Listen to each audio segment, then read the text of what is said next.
My friend, I know that when life is hard, it looks like it's the end of the world. This is how things will always be. I will never be better. I will never be financially free. There are times and seasons.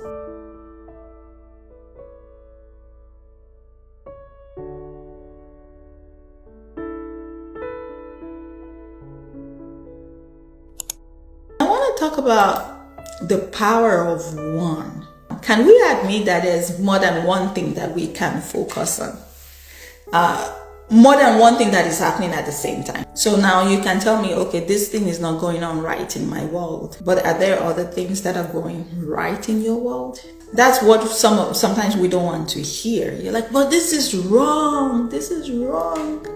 There's a lot of time we put the spotlight on the negative thing, and there may be 10 other things that are going right or that are just stable. How about the things that are stable? They are normal in your life. Like you sleep, you wake up, you can move your body, you can go to where you need to go to, you can process. Those are like normal things, mundane things, things that you have not even given credit to. You're just like, it's a given. Well, some people will tell you it's not a given. Some people will tell you they can't breathe by themselves, they need oxygen. Some people will tell you, I want to run, but I can't carry my body. Some people will tell you, like, these things that you're taking for granted, I don't have it. I wish I did. They'll tell you, I used to have it, but I don't have it anymore. So, yes, this is wrong. This is going on wrong. But there are some normal things happening in my life right now. And then there are things that are actually good, better than what some other people are experiencing. So let's put things in perspective. It's not all wrong. It is, okay, I don't like this one. This is stable. This one is actually good. Can you actually put everything on a scale and weigh it well?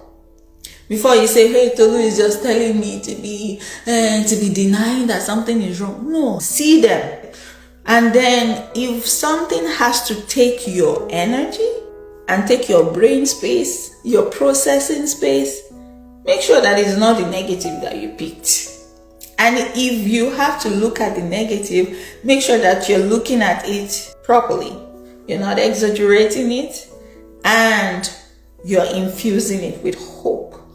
You're looking at the future and speaking some truth about it. Let me give you an example. So you can say this is terrible, but you can also say this is hard, but I see one thing going well. Or I will look for one thing that is going well. Because some people are like, Tolu, I have not seen one thing that is going well. Okay, we'll make a commitment to look for one thing that is going well. How about that? You could say nothing is working, and that's the negative focus. Or you could say, well, I had a phone call that went well, even though there were other things that were not going on well. How about that person that put a smile on my face? You could say, I can't handle this. And you could also say, I made it through yesterday. I can try again today. Or you can say, the last 5 hours of today, I've just been going on the wrong direction. I need to course correct. Instead of saying, my day just started on the wrong foot, and that's how I'm going to end my day. It doesn't have to be like that. That's a quick perspective shift. And that's why perspective shift is very critical. When I talk about perspective, I'm just saying, let's look at our daily life situations through a different lens. There's a lens that we use. And for many people, it's negative. And some might have a sprinkle of positive, but a lot of times, because we're in the survival mode and we're just trying to make it, it's very possible that we're negative most of the time. So, and I'm asking, can we do some lens correction? Let me give an example. 2 people lose their jobs. One says, I'm a failure. The other one says, this is hard, but maybe it's an open door. See, the perspective drives our physical, emotional, and spiritual response. So if you say, I'm a failure, it's going to affect you physically, it's going to affect your emotions, and definitely affect your spiritual life. And that's why you want to be careful which way you decide to go with the information and the things life throws at you. And when your physical, your emotional, and your spiritual responses are geared towards the negative, it will eventually affect your productivity. Because imagine now, when emotionally I'm down, and physically I'm down, and spiritually I'm down, how productive can I be? Will I be at my optimal? I won't be. I'll probably not see some things that I'm supposed to see. So that's why we want to be careful, all right? And there is a science to these things. When we start thinking negatively, there's something that is happening. Many times our body just shuts down. We get anxious, we're frozen in our actions and in our thoughts, or we flee, we run the other direction. Let's even imagine that, okay, it's a difficulty in the moment, and maybe you're supposed to push through it. Maybe that's how the script is supposed to go. But if you start thinking negatively and you don't course correct, what happens is you might start running the other way. Say like, this is not for me. And maybe it is for you. How many times have people left what the Lord has called their inheritance? They left it and ran the other way because they met a very huge stumbling block. So see that I did not minimize it. I did not say it's a small stumbling block. Let's even say it's a huge stumbling block. A barricade, an iron barricade that I said you are not entering. So let's describe that. That's what came at you. But this is your inheritance. You remember the people in the Bible now that went through this now? The children of God, the Israelites, they had something that God had prepared for them. God had prepared for them. But they ran into trouble. They had the wall of Jericho. That was one of it. It wasn't one. So for those people who think, okay, you have one trouble and then solution will come. Sometimes it's not one trouble. So you see, hey, wall of Jericho is big. Thank God they did not run back. Through the man of God, Moses, and the directions, they were able to just do what they needed to do. They shall passed that. Then they now got to this place where they now got to Canaan. They had gotten to this place, this Canaan, before they started their 40 years journey. They saw Canaan. Joshua sent Caleb and other people to go and be spies, to go and check. And they were like, there are giants in the land. We cannot conquer them. Thank God for people like Caleb that could say, no, we can. But God was very angry and said, oh yeah, go back. That's why they spent 40 years roaming around, just roaming around.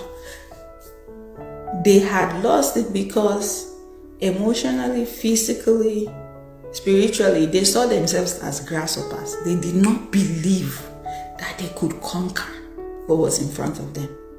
And since they did not believe, even though they had God with them, God said, okay, if that's what you want to believe, though, I can't help you. Well, go back now. Go back into the wilderness. I don't want you and I to go through that. I don't want us to get to a point where God is like, okay, I'm trying to tell you that I'm here, but you have chosen to believe that it's this problem you want. So hold the problem now. I always say, God, please help me. Help my unbelief, because I don't want to be stuck in here. I don't want to be stuck in just looking at the giant and then I'm not moving forward. I want to be able to look at your word that said, I will conquer that giant. And I want that word to lead me. See, if our response all the time is negative, one of the issues that we will have is that our brain will be stuck on the fact that things will be negative. When another issue comes the next time, the response our brain will give us is negativity. Because it's like every action trains our brain the way it should think. Neuroplasticity. Neuroplasticity is letting us know that our brain can learn. over time. It can learn. There was a time they used to think the brain is just one thing, it can't change. But now you can create paths of information and you can build on them. So when you have a negative pathway, when trouble comes the next time, the negative pathway is going to show up. That's why it's hard to break patterns, because we already have a pathway that keeps telling you this is how we do it. You know, the last time when there was a big challenge, you panicked again. So we panic when there's challenge. That's your brain telling you what you should do, and then it's just like automatic. You keep panicking and going through the same process. And this has happened to me before. I've shared online about anxiety and how I've dealt with it for a long time, because I had a pathway that knows about just be anxious. You either freeze. Yeah, I do a lot of freezing, and you'll just not even be able to run, just freeze and go blank. And my brain has been used to that. But thank God for His word that lets me know it doesn't have to be like that. I can move on. The more I put His word in my mind, the more I am strengthened. And it's kind of like you don't feed this negative pathway. Naturally, the strength it has on you will reduce. But you have to feed your mind with something else that is productive. And those are ways that you can shift your perspective. You feed your mind with God's word. So that's why reading God's word is key for me. I do not play with it. So yes, we have acknowledged that life can be hard. And Ecclesiastes 2 verse 1 talks about it. Verse 11 talks about it. Verse 17 talks about it. Solomon is just saying, he himself, Solomon, King Solomon, he got stuck in despair.